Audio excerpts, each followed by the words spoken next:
ನಮಸ್ಕಾರ ಸ್ನೇಹಿತರೆ.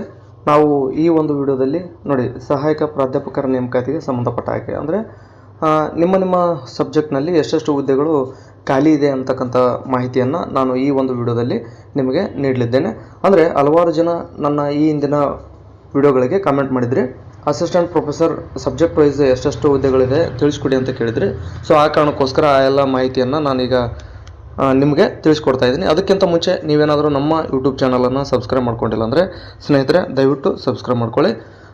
ಈಗ ನಾವು ನೇರವಾಗಿ ವಿಷಯಕ್ಕೆ ಹೋಗೋದಾದರೆ, ತಮಗೀಗಾಗಲೇ ಗೊತ್ತಿದೆ 2025ರಲ್ಲಿ ಅಂದರೆ 2025-26ನೇ ಸಾಲಿನ ಬಜೆಟ್ನಲ್ಲಿ ರಾಜ್ಯದ ಮುಖ್ಯಮಂತ್ರಿಗಳಾದಂಥ ಸನ್ಮಾನ್ಯ ಸಿದ್ದರಾಮಯ್ಯ ಸಾಹೇಬರು ಬಜೆಟ್ ಮಂಡನೆ ವೇಳೆ 2000 ಒಟ್ಟಾರೆ ಬೋಧಕ ಹುದ್ದೆಗಳನ್ನು ಭರ್ತಿ ಮಾಡ್ಕೊಳ್ತೀವಿ ಅಂತ ಹೇಳಿದರು. ಅಂದರೆ ಪ್ರಥಮ ದರ್ಜೆ ಕಾಲೇಜುಗಳಲ್ಲಿ ಸರ್ಕಾರಿ ಪ್ರಥಮ ದರ್ಜೆ ಕಾಲೇಜುಗಳು ಬಂತು, ಪಾಲಿಟೆಕ್ನಿಕ್ ಬಂತು ಮತ್ತು ಇಂಜಿನಿಯರಿಂಗ್ ಕಾಲೇಜು ಬಂತು. ಇಷ್ಟು ಸೇರಿಕೊಂಡು 2000 ಬೋಧಕರ ಹುದ್ದೆಗಳಿಗೆ ನಾವು ನೇಮಕಾತಿ ಮಾಡ್ತೀವಿ ಅಂತೇಳಿ ಕಳೆದ ವರ್ಷ ಹೇಳಿದರು. ಮತ್ತು ಈ ವರ್ಷ ಕೂಡ ಅದನ್ನು ಪುನರುಚ್ಚಾರ ಮಾಡಿದ್ದಾರೆ. ಮತ್ತು ಇತ್ತೀಚೆಗೆ ಅದಕ್ಕೆ ಹಣಕಾಸು ಇಲಾಖೆ ಕೂಡ ಅನುಮತಿಯನ್ನು ನೀಡಿದೆ. ಆ ಕಾರಣಕ್ಕೋಸ್ಕರ ಇನ್ನೇನು ಒಂದು ಒಳ ಮೀಸಲಾತಿಯ ಗೊಂದಲ ಪರಿಹಾರ ಆದ ತಕ್ಷಣ ಈ ಒಂದು ನೋಟಿಫಿಕೇಷನನ್ನು ನಾವೆಲ್ಲರೂ ಕೂಡ ನಿರೀಕ್ಷೆ ಮಾಡ್ಬೋದು. ಆ ಕಾರಣಕ್ಕೋಸ್ಕರ ನಮ್ಮ ಸಬ್ಜೆಕ್ಟ್ನಲ್ಲಿ ಎಷ್ಟು ಹುದ್ದೆಗಳು ಖಾಲಿ ಇದೆ ಅನ್ನೋಂಥದ್ದು ಕೂಡ ಎಲ್ಲರೂ ಕುತೂಹಲಕ್ಕೆ ಕಾರಣ ಆಗಿರ್ತಕ್ಕಂಥದ್ದು. ಸೊ ಅದೆಲ್ಲದ್ರ ಬಗ್ಗೆ ನಾವು ಡಿಸ್ಕಸ್ ಮಾಡ್ತಾ ಹೋಗೋಣ. ನೋಡಿ, ತಾವಿಲ್ಲಿ ನೋಡ್ಬೋದು ಸಬ್ಜೆಕ್ಟ್ ಇರ್ತಕ್ಕಂಥದ್ದು, ಈ ಕಡೆ ಒಟ್ಟು ಖಾಲಿ ಹುದ್ದೆಗಳ ಸಂಖ್ಯೆ ಇರ್ತಕ್ಕಂಥದ್ದು.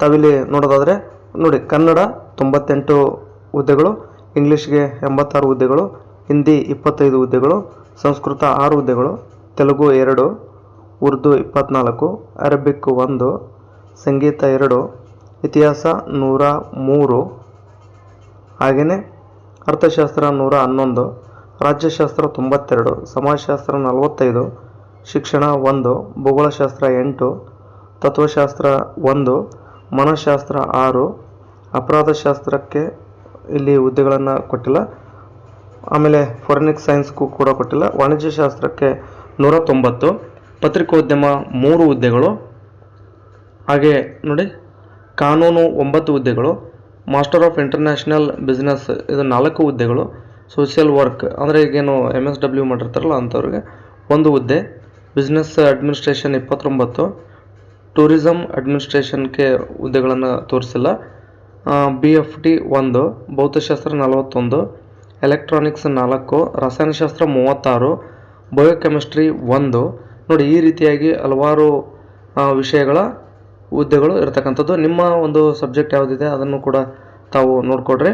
ನೋಡಿ, ಕೈಗಾರಿಕಾ ರಸಾಯನಶಾಸ್ತ್ರ 3, ಸಸ್ಯಶಾಸ್ತ್ರ 13, ಮೈಕ್ರೋಬಯಾಲಜಿ ಹುದ್ದೆಗಳಿಲ್ಲ, ಇಲ್ಲಿ 0 ಇದೆ, ಹಾಗೆ ಪ್ರಾಣಿಶಾಸ್ತ್ರ 5, ಬಯೋಟೆಕ್ನಾಲಜಿ ಇಲ್ಲ, ಗಣಿತಶಾಸ್ತ್ರಕ್ಕೆ 24 ಹುದ್ದೆಗಳು, ಸಂಖ್ಯಾಶಾಸ್ತ್ರ 1, ಗಣಕ ವಿಜ್ಞಾನ 42, ಭೂಗರ್ಭಶಾಸ್ತ್ರ 1, ಗೃಹ ವಿಜ್ಞಾನ 2 ಹುದ್ದೆಗಳು.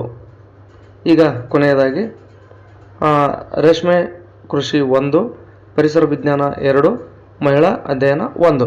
ಹೀಗೆ ಏನಾಗಿದೆ ಅಂತಂದರೆ ಸಹಾಯಕ ಪ್ರಾಧ್ಯಾಪಕರ ಒಟ್ಟು ಖಾಲಿ ಹುದ್ದೆಗಳ ಸಂಖ್ಯೆಯನ್ನು ಈ ಒಂದು ವಿಡಿಯೋದಲ್ಲಿ ನಿಮಗೆ ತಿಳಿಸ್ಕೊಟ್ಟಿದ್ದೀನಿ. ಬಹುತೇಕ ಜನ ಏನಿದೆ ಅಂತಂತಂದರೆ ಕನ್ನಡ, ಇಂಗ್ಲೀಷು, ಹಿಂದಿ, ಹಾಗೆ history, economics, geography, physics, chemistry, maths, ಹಾಗೆ ಕಾಮರ್ಸ್, ಈ ಇಷ್ಟು ಹುದ್ದೆಗಳಿಗೆ ಹೆಚ್ಚಿನ ಸಂಖ್ಯೆಯಲ್ಲಿ ಅಭ್ಯರ್ಥಿಗಳು ಇರ್ತೀರಿ. ಮತ್ತು ಉಳಿದವ್ರು ಕೂಡ ಇರ್ತೀರಿ, ಇಲ್ಲಂತಲ್ಲ, ಎಲ್ರಿಗೂ ಕೂಡ ಅಂದರೆ ಎಲ್ಲ ಸಬ್ಜೆಕ್ಟು ಕೂಡ ಇಲ್ಲಿದೆ. ಕೆಲವು ಸಬ್ಜೆಕ್ಟ್ಗಳಿಗೆ ಹುದ್ದೆಗಳನ್ನು ತೋರಿಸಿಲ್ಲ, ಇನ್ನು ಕೆಲವು ಸಬ್ಜೆಕ್ಟ್ಗಳಿಗೆ ಹುದ್ದೆಗಳನ್ನು ತೋರಿಸಿದ್ರು ಕೂಡ 1-2 ಮಾತ್ರ ಇರ್ತಕ್ಕಂಥದ್ದು. ಸೊ ನೋಡಿ, 2025ರಲ್ಲಿ ಮಾನ್ಯ ಮುಖ್ಯಮಂತ್ರಿಗಳು ಬಜೆಟ್ನ ಒಂದು ವೇಳೆಯಲ್ಲಿ ಹೇಳಿದರು. ಅದು 2026 ಬಜೆಟ್ ಬಂದಾಗಿಯೂ ಕೂಡ ನೋಟಿಫಿಕೇಷನ್ ಆಗಿಲ್ಲ. ಅಂದರೆ ಅದರ ಅರ್ಥ ಏನಾಯಿತು ಅಂತಂದರೆ 1 ವರ್ಷ ಮೇಲಾದ್ರೂ ಕೂಡ ಇದುವರೆಗೂ ನೋಟಿಫಿಕೇಷನ್ ಆಗಿಲ್ಲ. ಅಂದರೆ ಇನ್ನೇನು ಕೆಲವೇ ದಿನಗಳಲ್ಲಿ ಆಗಲಿದೆ ಅಂತಕ್ಕಂಥದ್ದು. ಅಂದರೆ ಇಷ್ಟೊತ್ತಿಗೆ ನೋಟಿಫಿಕೇಷನ್ ಆಗ್ತಿತ್ತು ಏನೋ ಗೊತ್ತಿಲ್ಲ, ಬಟ್ ಬೇರೆ ಕಾರಣಕ್ಕೆ ನೋಡಿ ಏನಂತಂದರೆ ಒಳ ಮೀಸಲಾತಿ ಆಗಿರ್ಬೋದು ಅಥವಾ ಬೇರೆ ಕಾರಣಕ್ಕೆ ಏನಾಯಿತು ಯಾವುದೇ ನೋಟಿಫಿಕೇಷನ್ಗಳು ಆಗಲಿಲ್ಲ. ಅದು ತಮಗೂ ಕೂಡ ಗೊತ್ತಿದೆ. ಇದೇ 2026ರ ಆರಂಭದಲ್ಲಿ ಈ ಒಂದು ಸಹಾಯಕ ಪ್ರಾಧ್ಯಾಪಕರ ಹುದ್ದೆಗಳಿಗೆ ಅಂದರೆ 826 ಹುದ್ದೆಗಳಿಗೆ ಅಂದರೆ ಸರ್ಕಾರಿ ಪ್ರಥಮ ದರ್ಜೆ ಕಾಲೇಜುಗಳಲ್ಲಿರತಕ್ಕಂಥ AP ಹುದ್ದೆಗಳಿಗೆ ಹಣಕಾಸು ಇಲಾಖೆ ಕೂಡ ಅನುಮತಿಯನ್ನು ನೀಡಿತ್ತು. ಅದರ ಬಗ್ಗೆಯೂ ಕೂಡ ನಾನು ವಿಡಿಯೋನ ಮಾಡಿದ್ದೆ. ಒಂದು ವೇಳೆ ಆ ವಿಷಯ ನಿಮ್ಗೆ ಗೊತ್ತಿತ್ತು ಅಂದರೆ ಸರಿ, ಗೊತ್ತಿಲ್ಲ ಅಂದರೆ ತಿಳ್ಕೊಳ್ಳಿ. ಆಲ್ರೆಡಿ 826 ಹುದ್ದೆಗಳಿಗೆ ಈಗಾಗಲೇ ಹಣಕಾಸು ಇಲಾಖೆ ಅನುಮತಿಯನ್ನು ನೀಡಿರ್ತಕ್ಕಂಥದ್ದು. ಇನ್ನೇನು ಆ ಹುದ್ದೆಗಳು ಅಂದರೆ ನೋಡಿ, ಈಗ ಉದಾಹರಣೆಗೆ ಕನ್ನಡ ಇದೆ ಅಲ್ವಾ, ಈಗ ಈ ರೀತಿಯಾಗಿ ಅದನ್ನೇನು ಮಾಡ್ತಾರೆ ಅಂತಂದರೆ ಮೀಸಲಾತಿ ಅನ್ವಯ ರೋಸ್ಟರ್ ಬಿಂದುವನ್ನು ಗುರುತಿಸಬೇಕಾಗತ್ತೆ. ಈಗ 98 ಹುದ್ದೆಗಳಿದೆ ಅಂದರೆ 98ಕ್ಕೂ ನೇರವಾಗಿ ನೋಟಿಫಿಕೇಶನ್ ಮಾಡೋದಲ್ಲ. ಅದನ್ನೇನು ಮಾಡ್ತಾರೆ ಅಂದರೆ GMಗೆ ಈಗ ಫಸ್ಟ್ ಏನಿತ್ತು ಅಂದರೆ 44% GM, ಉಳಿದಂತೆ 56% ರಿಸರ್ವೇಷನ್ ಇತ್ತು. 56% ಅಂತಂದರೆ SC ST category 1 2A 2B 3D ಹೀಗೆ ಎಲ್ಲ ಕ್ಯಾಟಗರಿಗಳಿಗೂ ಸೇರಿ 56% ಇತ್ತು. ಅದಕ್ಕೆ ಸಂಬಂಧಪಟ್ಟಂತೆ ಈಗಾಗಲೇ ಕೋರ್ಟ್ನ ವಿಚಾರಗಳು ತಮಗೆ ಗೊತ್ತಿರ್ಬೋದು. ಹಾಗಾಗಿ 50%ಗೆ ಇಳಿಕೆ ಮಾಡಿ, ಅಂದರೆ 50% GM, ಇನ್ನು 50% ಮೀಸಲಾತಿ ಅನ್ವಯ ನೇಮಕಾತಿ ಮಾಡ್ಕೋತಾರೆ ಅನ್ನುವಂಥ ಸುದ್ದಿ ಇದೆ. ಈಗ 50% GM ಅಂತೂ ಆಲ್ರೆಡಿ ರೆಡಿ ಇದೆ. ಇನ್ನು 50% ಏನಿದೆ ಮೀಸಲಾತಿ, ಅದನ್ನು ಹೊಸ ರೋಸ್ಟರ್ ಬಿಂದುಗಳನ್ನು ಮಾಡಬೇಕಾಗುತ್ತೆ. ಇಲ್ಲಿ ಒಳ ಮೀಸಲಾತಿ ಏನಾದರೂ ಕೊಡ್ತಾರೆ ಅನ್ನುವಂಥದ್ದು, ಅಂದರೆ 15%, 50ರಲ್ಲಿ 15% SCಗೆ ಮೀಸಲಾತಿ ಇದೆ ಅಲ್ವಾ, ಆ ಒಂದು 15%ನಲ್ಲಿ ಈಗ ಇತ್ತೀಚೆಗೆ ಅಂದರೆ 17% ಇದ್ದಾಗ ಹೆಂಗೆ ABC ಮಾಡಿ 3 ಗುಂಪುಗಳನ್ನಾಗಿ ಮಾಡಿ ರಿಸರ್ವೇಷನ್ ಕೊಟ್ಟಿದ್ರು, ಆ ರೀತಿಯಾಗಿ ಈಗ ಅದನ್ನು ಕ್ಯಾನ್ಸಲ್ ಅಂದರೆ ಮುಂದಿನ ದಿನಮಾನಗಳಲ್ಲಿ ಆಗಲಿದೆ. ಸದ್ಯಕ್ಕೆ ನೇಮಕಾತಿ ಸಲುವಾಗಿ ಏನು ಮಾಡ್ತಾ ಇದ್ದಾರೆ ಅಂದರೆ 15ಕ್ಕೆ ರಿಸರ್ವೇಷನನ್ನು ಇಳಿಸಿ 15ರಲ್ಲಿ ಏನು ಮಾಡ್ತಾರೆ ಅಂದರೆ ಈಗ SC ರಿಸರ್ವೇಷನ್ ಅದೇ ರೀತಿ ಮಾಡ್ತಾರೆ ಅಂತ, ಅಂದರೆ ಎಡಗೈ ಮತ್ತು ಬಲಗೈ ಹಾಗೆ ಮತ್ತೊಂದು ಗುಂಪು ಅಂದರೆ ABC ಏನು ಮಾಡಿದ್ರಲ್ಲ ಆ ರೀತಿಯಾಗಿ ಅವನ್ನ ಡಿವೈಡ್ ಮಾಡ್ಕೊಂಡು ಮೀಸಲಾತಿಯನ್ನು ನೀಡಿ ಒಂದು ನೇಮಕಾತಿ ಮಾಡ್ಕೋಬಹುದು ಅಂತಕ್ಕಂಥದ್ದು. ಇದೆಲ್ಲದರ ಬಗ್ಗೆ ಕ್ಲಾರಿಟಿ ಏನಪ್ಪ ಅಂತಂದರೆ ಇದೇ ತಿಂಗಳ 24ನೇ ತಾರೀಕಿಗೆ ಅಂದರೆ ನಾಳೆ ಒಂದೇ ದಿನ ನಾಡಿದ್ದು ಏನಾಗುತ್ತೆ ಅಂದರೆ ಈ ಒಂದು ಒಳ ಮೀಸಲಾತಿಗೆ ಸಂಬಂಧಪಟ್ಟ ಹಾಗೆ ಸಚಿವ ಸಂಪುಟದ ಒಂದು ವಿಶೇಷ ಸಭೆ ಇದೆ. ಆ ಸಭೆಯಲ್ಲಿ ಒಂದು ತೀರ್ಮಾನ ಆಗುತ್ತೆ. ತೀರ್ಮಾನ ಆದ ತಕ್ಷಣವೇ ಈ ಒಂದು ನೋಟಿಫಿಕೇಷನ್ಗಳು ಆರಂಭ ಆಗ್ತವೆ. ಒಟ್ಟಾರೆ ಏನೇ ಇರಲಿ ಇಷ್ಟೆಲ್ಲ ಸಮಸ್ಯೆಗಳಿಗಾಗಿ ಅದೇನಾಗಿತ್ತು ಅಂದರೆ ನೋಟಿಫಿಕೇಷನ್ಗಳು ಆಗಿರಲಿಲ್ಲ.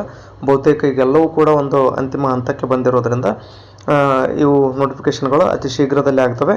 ನಿಮ್ಗೆ ಆಲ್ರೆಡಿ ಮೀಸಲಾತಿ ಬಗ್ಗೆ ಗೊತ್ತಿರುತ್ತೆ, ಯಾಕಂದರೆ MA B.Ed ಮುಗಿಸ್ಕೊಂಡು ಈಗ ಅಸಿಸ್ಟೆಂಟ್ ಪ್ರೊಫೆಸರ್ ಅಂತ ಹುದ್ದೆಗೆ ನೀವು ಎಕ್ಸಾಮನ್ನು ಬರೆಯೋಕ್ಕೆ ರೆಡಿ ಆಗಿದ್ದೀರಿ ಅಂದರೆ ಇವೆಲ್ಲ ಗೊತ್ತಾಗುತ್ತೆ. GM SC ST ಕ್ಯಾಟಗರಿ 1 ಇವನ್ನೆಲ್ಲ ನೋಡಿ 98 ಅಂದ್ರೆ ಹಂಗೆ ನೋಟಿಫಿಕೇಶನ್ ಮಾಡೋಕ್ಕಾಗಲ್ವಲ್ಲ, ಅದರಲ್ಲಿ ಏನು ಮಾಡ್ತಾರೆ 50% GM, ಇನ್ನು 50%ನಲ್ಲಿ ಏನು ಮಾಡ್ತಾರೆ SC ST category 1 2A 2B 3D ಇವುಗಳನ್ನು ಡಿವೈಡ್ ಮಾಡಿ ನೋಟಿಫಿಕೇಶನ್ ಮಾಡಬೇಕಾಗುತ್ತೆ. ಕೇವಲ ಕನ್ನಡ ಅಷ್ಟೇ ಅಲ್ಲ, ಅದೇ ರೀತಿ ಇಂಗ್ಲೀಷ್ ಮಾಡಬೇಕು, ಹಿಂದಿ, ಸಂಸ್ಕೃತ ಅಂದರೆ ಹಿಸ್ಟ್ರಿ, ಎಕನಾಮಿಕ್ಸ್, ಸೈನ್ಸ್ ಎಲ್ಲವೂ ಕೂಡ ಈ ರೀತಿಯಾಗಿ ಹುದ್ದೆಗಳನ್ನು ವರ್ಗೀಕರಣ ಮಾಡ್ಕೊಂಡು ನೋಟಿಫಿಕೇಶನ್ ಮಾಡಬೇಕಾಗುತ್ತೆ.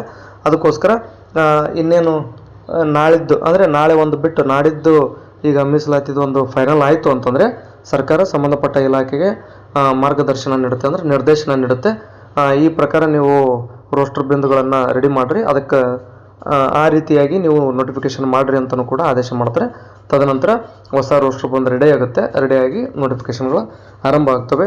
ಸೊ ಈ ಒಂದು ಹುದ್ದೆಗೆ ಓದಬೇಕಾಗಿತ್ತಂದರೆ ನೋಡಿ, ಇಲ್ಲಿ ಕಡ್ಡಾಯ ಕನ್ನಡ ಇದೆ, ಕಡ್ಡಾಯ ಇಂಗ್ಲೀಷ್ ಇದೆ, ಮತ್ತು ನಿಮ್ಮ ಸಬ್ಜೆಕ್ಟ್ ಆಪ್ಷನಲ್ ಸಬ್ಜೆಕ್ಟ್ ಇದೆ. ಸೊ ಇಷ್ಟೆಲ್ಲ ಓದ್ಕೋಬೇಕಂದ್ರೆ ಕನಿಷ್ಠ ಒಂದು 6-7 ತಿಂಗಳಾದರೂ ಟೈಮ್ ಬೇಕು.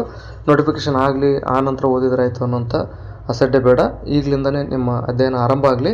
ಅಂದರೆ ನೋಟಿಫಿಕೇಶನ್ಗಳು ಆಗ್ತವೆ, ಇವತ್ತಾಗಿಲ್ಲ ಅಂದ್ರೆ ನಾಳೆ ಖಂಡಿತವಾಗ್ಲೂ ಆಗೇ ಆಗುತ್ತೆ. ಅದೇನೋ ಹಂಗೆ ಇಟ್ಕೊಂಡು ಕೊಡೋಕ್ಕಂತಾಗಲ್ವಾ, ಆಲ್ರೆಡಿ ಹಣಕಾಸು ಇಲಾಖೆ ಅನುಮತಿ ಕೂಡ ಕೊಟ್ಟಿದೆ, ಎಲ್ಲ ಸಿಕ್ಕಿದೆ. ಸೊ ಇಷ್ಟೆಲ್ಲ ಪರ್ಮಿಷನ್ಗಳು ಸಿಕ್ಕಿರುವಾಗ ಇದೊಂದು ಸಮಸ್ಯೆಯನ್ನು ಬಗೆಹರಿಸ್ಕೊಂಡು ನೋಟಿಫಿಕೇಷನ್ಗಳನ್ನು ಅತಿ ಶೀಘ್ರದಲ್ಲಿ ಆರಂಭ ಮಾಡ್ತಾರೆ. ಆ ಕಾರಣಕ್ಕೋಸ್ಕರ ನೋಟಿಫಿಕೇಷನ್ ಆದಮೇಲೆ ಓದಬೇಕನ್ನೋಂಥ ದಡ್ಡತನವನ್ನು ಬಿಟ್ಟು ಈಗಲೇ ನಿಮ್ಮ ಒಂದು ಸಿಲೆಬಸ್ನ ನೋಡಿಕೊಂಡು ಅದಕ್ಕೆ ತಕ್ಕಂಗೆ ಓದ್ತಾ ಹೋಗಿ ಅಂತ ಹೇಳ್ತಾ ಈ ಒಂದು ವಿಡಿಯೋನಲ್ಲಿ ಮುಗಿಸ್ತಾ ಇದ್ದೀನಿ. ಸ್ನೇಹಿತರೆ, ನಿಮಗೇನಾದರೂ ಡೌಟ್ ಇದ್ದರೆ ನೀವು ಕಮೆಂಟ್ ಬಾಕ್ಸಲ್ಲಿ ಪ್ರಶ್ನೆಯನ್ನು ಕೇಳ್ಬೋದು, ಅದಕ್ಕೆ ನಾನು ಉತ್ತರವನ್ನು ನೀಡುವಂಥ ಪ್ರಯತ್ನವನ್ನು ಮಾಡ್ತೀನಿ ಅಂತ ಹೇಳ್ತಾ ವಿಡಿಯೋ ನೋಡಿದ್ದಕ್ಕಾಗಿ ತಮ್ಮೆಲ್ಲರಿಗೂ ಧನ್ಯವಾದ.